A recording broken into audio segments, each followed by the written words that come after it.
desde el campo de concentración de Emboscada como un testimonio histórico que atraviesa nuestro país. Estamos reunidos,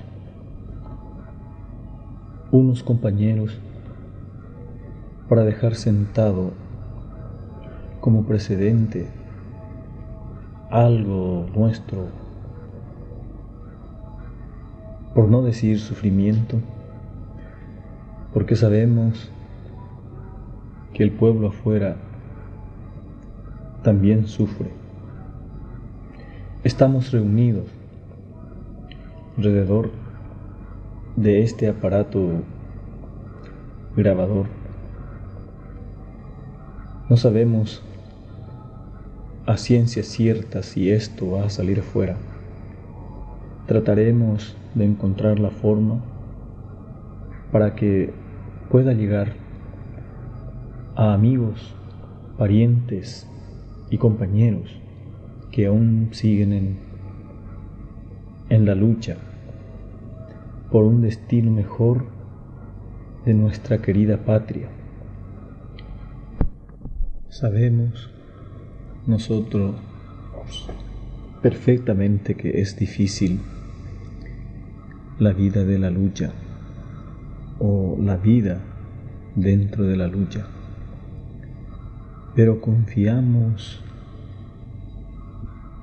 en los esfuerzos que están desplegando todos ustedes por conseguir nuestra pronta libertad. Les estamos agradecidos desde ya, sabiendo,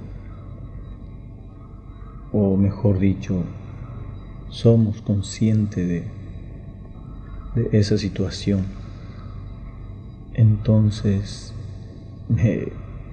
lo único que podemos nosotros brindarles desde aquí es este pequeño obsequio. No sé si es importante, no sé si será tan significativo, pero es lo único que podemos hacer para demostrarles que estamos deseosos de estrecharles en un fuerte abrazo. Hasta pronto, compañeros.